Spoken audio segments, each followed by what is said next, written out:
प्रदर्शन के साथ साथ सामूहिक उपवास है और हमने इसको नाम दिया है सड़क सत्याग्रह का।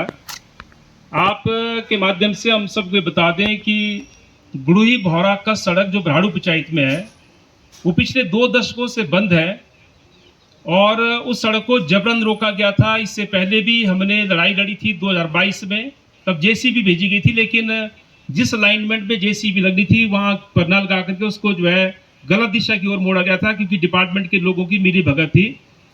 अभी हमने जब ये आंदोलन शुरू किया तो मैं इसकी डिटेल में नहीं जाऊंगा, लेकिन अभी इसकी फाइनल निशानदेही होगी। निशानदेही के लिए भी पहले लोक निर्माण विभाग तैयार नहीं था। जब हमने आंदोलन शुरू किया तो तरह तरह की चिट्ठियां जो है वो मेरे खिलाफ भी लिखवाई गई कि वो जबरन जो है सड़क खुलवाना चाहते हैं किसी की जमीन से। लेकिन उसके बाद डीसी साहब जोगिंद्रनगर के दौरे पर आए थे, उन्होंने भी ऑर्डर किया कि इसकी निशानदेही जल्दी की जाए। तब जो है एक टीम गई थी 24 जून को किसी कारणवश निशानदेही पूरी नहीं हुई। 25 को हमारा फिर से प्रोटेस्ट था, क्योंकि उससे पहले यहाँ पर जो एपिसोड हुआ था, एक्शन साहब ने अपने कार्यालय के भवन में प्रवेश करने से ही मना कर दिया था कि बिना एसडीएम की अनुमति के अंदर नहीं आ सकते। और तब हमारा आंदोलन चला था और उसके बाद 25 को हमने जब दोबारा रखा था तो 26 तारीख को नोटिफिकेशन हुई कि 30 जून को जो है दोबारा डिमार्केशन होगी। 30 तारीख को बहुत ज़्यादा बारिश हुई, डिमार्केशन हुई नहीं। उसके बाद 5 तारीख को डिमार्केशन हुई और उस डिमार्केशन में तय हो गया कि जहाँ पर फॉरेस्ट की क्लियरेंस हुई है वहाँ पर किसी की निजी भूमि नहीं है। तो जो लोक निर्माण विभाग बहाना मारता था या एक्शन साहब बहाना मारते थे, वो बहाना मारने की अब जरूरत नहीं रहेगी, क्योंकि अब जो है सारे पक्ष सहमत हैं कि जिस अलाइनमेंट में जो है फॉरेस्ट क्लियरेंस है वहाँ से किसी को कोई ऑब्जेक्शन नहीं है। लेकिन बावजूद उसके उस सड़क को निकालने के लिए जेसीबी नहीं भेजी जा रही है, तरह तरह के बहाने लगाए जा रहे हैं। कभी बोला जा रहा है कि हमारे पास जेसीबी नहीं है, जबकि कहीं पर भी जो है जेसीबी भेजी जाती है तो 6-6 घंटे एक सड़क में लग जाते हैं और वहाँ पर भी लगभग इतने काम है। हमें बोल रहे हैं अभी बस योग्य छोड़िए, आप जो दोनों सिरे हैं उनको मिलाने के लिए आप ट्रेस निकाल दो ताकि स्कूटर बाइक वहां से निकल सके। उसके लिए हम बार बार गुहार कर रहे हैं। मैंने एससी साहब को बोल दिया, एक्शन को हम पहले से बोल रहे हैं, एसटीओ साहब को बोल दिया, एसडीएम को बोल दिया, लेकिन बावजूद उसके जो सड़क को खोला नहीं जा रहा। तो पहला मुद्दा हमारा यह है जो आज हम सड़क सत्याग्रह के लिए यहाँ पर बैठे हैं और सामूहिक उपवास कर रहे हैं किसान सभा के बैनर तले सभी लोग।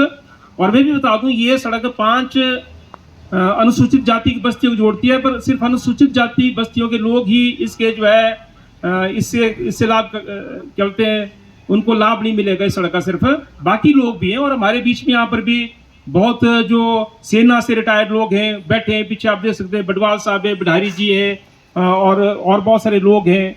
और उसके साथ साथ किसान सभा के लोग हैं हमारे साथ। बीडीसी की जो पूर्व सदस्य है वहीं की भराड़ू पंचायत की और उसी वार्ड से उसी गाँव से वो बैठी हैं और सारे लोग यहाँ पर हैं। तो ये सिर्फ पर्टिकुलर कुछ लोग नहीं है, ये पूरे इलाके की ये मांग है। और हमें इस बात की हैरानी है कि हमने मुख्यमंत्री जी को भी लिख दिया, हमने लोक निर्माण मंत्री को भी लिख दिया, लेकिन बावजूद उसके जो है सिर्फ अफसरशाही यहाँ पर क्यों हावी है। और कल भी हम शिमला जा रहे हैं, अगर पॉसिबल हुआ तो मैं मुख्यमंत्री से भी बात करूंगा इस बारे में, और उसके साथ साथ हम लोक निर्माण मंत्री से भी मिलेंगे। लेकिन हम इसके साथ साथ कुछ और कार्रवाई भी चाहते हैं। आप सबको पता है कि आज़ाद हिंदुस्तान में शायद पहली बार हुआ होगा कि एक अधिशासी अभियंता एक डेलीगेशन को मिलने से इसलिए मना करते हैं कि आप जो है अगर मेरे से मिलना है या मेरे बिल्डिंग के अंदर आना है तो आप पहले जो एसडीएम की परमिशन लेकर के आओ। और उस डेलीगेशन में एक इलेक्टेड जिला परिषद मेंबर होते हैं, उस डेलीगेशन में एक पूर्व जो है बीडीसी मेंबर होती है, उस डेलीगेशन में बुजुर्ग हैं, महिला हैं। लेकिन ऐसा रुख अपनाना, तो इसलिए जो हमने भी मांग उठाई थी कि वो जो तानाशाही रवैया उसके खिलाफ जो है कार्रवाई होनी चाहिए। दूसरा में कहना चाहते हैं कि जोगिंद्रनगर के इस मंडल में भ्रष्टाचार व्याप्त है और भ्रष्टाचार इस कदर है कि यहाँ पर जो कार्यालय है उसमें जिन लोगों को जो काम दिया गया है सरकार के द्वारा, जिसके लिए जो लोग नियुक्त किए गए उनको वो काम न दे करके वहाँ पर जो है फील्ड से ला करके बेलदारों को बिठाया गया है ताकि उनसे जो है उनको हड़का करके जो मर्जी काम करवाया जा सके। सुपरिटेंडेंट जहां पर बैठते हैं उनका जो काम है वो काम आपने जो है डेली पेड चौकीदार के जिम्मे किया है। उसके साथ साथ सीनियर असिस्टेंट जहां बैठते हैं वो काम आपने जो है यानी कि मंडल कार्यालय के अधिकारी ने वो काम जो है ये जो बेलदार है उनको दे रखा है। कार्यालय में रेगुलर पीएन है, लेकिन घंटी सुनने का काम या किसी के अंदर आना या क्या करना, वो काम जो है फील्ड से लाकर के बेलदार वहां पे बिठाए गए हैं।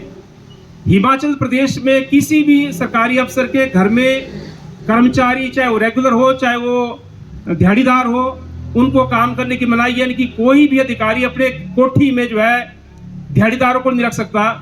तो हमारा सवाल है कि एक्शन साहब की कोठी में 4-4 मजदूर क्या काम करते हैं, किस लिए रखे गए, कौन कार्रवाई करेगा ऐसी अफसरशाही के खिलाफ। उसके साथ साथ हमारा जो रेस्ट हाउस है, इस रेस्ट हाउस में एक पोस्ट जो है कुक की है, एक पोस्ट चौकीदार की है, एक पोस्ट यहाँ पर जो है स्वीपर की है, लेकिन 6-6 लोग जो है फील्ड से क्यों यहाँ पर लाए गए, किसकी सेवा के लिए लाए गए हैं। हम जब मांग करते हैं कि हमारी सड़कें खराब हैं तो वहां पर जो है बेलदार अवेलेबल नहीं है, लेकिन यहाँ पर बिठाए गए। हमारा किसी से व्यक्तिगत कोई दुश्मनी नहीं है, इन एक्शन साहब से हमारी कोई दुश्मनी नहीं है। हम तो सिर्फ मुद्दा ये उठा रहे हैं कि जो अनियमितता है उन अनियमितताओं को रोका जाए, क्योंकि जो तौर तरीके हैं किसी भी कार्यालय को चलाने के, किसी विभाग को चलाने के, उसके अनुसार चलना चाहिए।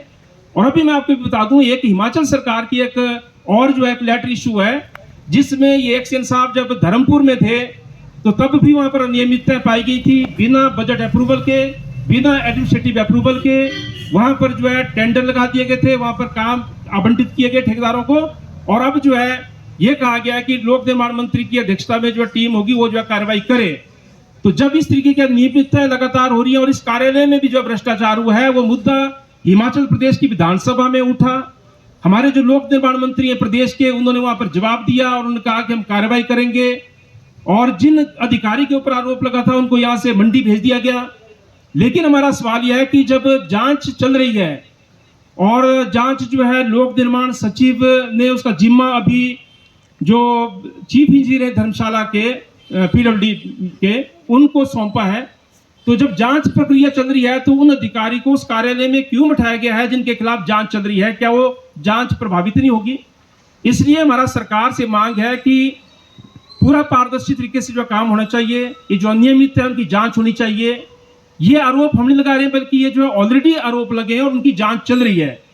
तो इसलिए हमने पहले मुद्दे नहीं उठाए थे, लेकिन अभी हमारे नॉलेज में आए, जब जिस दिन से जो है एक्शन साहब ने बोला कि मेरे से मिलना तो एसटीएम की परमिशन लेकर के आओ, तो तब ये सारे खुलासे जो है धीरे धीरे हो रहे हैं। तो हम भी मांग कर रहे हैं कि दूध का दूध और पानी का पानी होना चाहिए, और इसलिए जो है इन घोटालों की जांच होनी चाहिए, अनियमितताओं की जांच होनी चाहिए, संपत्तियों की जांच होनी चाहिए। लेकिन बड़ा मुद्दा जिसको लेकर के हम यहाँ पर बैठे हैं वो है गुड़ई भौरा कस की सड़क का। हमारी मांग अभी भी है। मैं अभी एसटीओ साहब से मिला हूँ, 2-3 दिन पहले मैं एसटीएम साहब से मिला हूँ।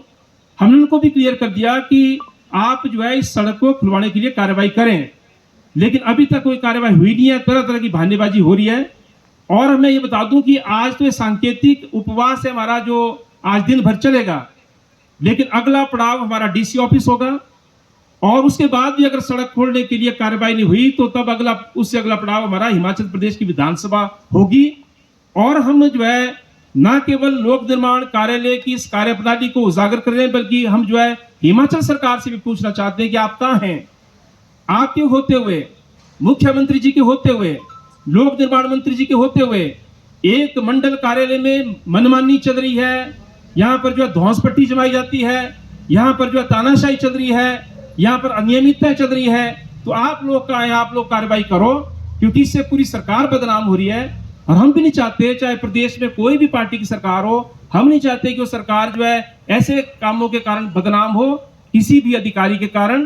तो इसकी जो लेट लतीफी हो रही है सड़क खोलने के मामले में, इसको जो है दूर किया जाए। और मैं भी बताना चाहता हूँ, दोस्तों इस वक्त हम जोगिंदर नगर के पीडब्ल्यूडी विभाग के बाहर, और यहाँ पर आपने सुना होगा कि सामूहिक उपवास बड़ी बड़ी फिल्मों में आपने देखा होगा, लेकिन ये हमारे जोगिंदर नगर में भी सामूहिक उपवास यहाँ पर हमारी जोगिंदर नगर की जनता बैठी हुई है। और ये आज इसलिए बैठी हुई है क्योंकि जो एक कस भौरा गड़ुही सड़क है उसको काफ़ी दिनों से जो है वो बंद चली हुई है और उसको कई दिनों से खोला नहीं गया है। और जो एक्शन है इसी विभाग के पीडब्ल्यूडी के, उनके खिलाफ जो जांच है वो अभी तक हो नहीं रही है, और बहुत सारे जो आरोप हैं उनके ऊपर वो लग रहे हैं। तो हम आपको व्यापक तौर पर बताएंगे कि इनसे भी, आम जनता से भी सुनेंगे आखिर ये मुद्दा क्या है और क्यों ये जोगिंदर नगर की जो जनता है आज सामूहिक इस सड़क सत्याग्रह और सामूहिक उपवास में बैठी है। तो आप ये पूरी वीडियो देखिए हमारे।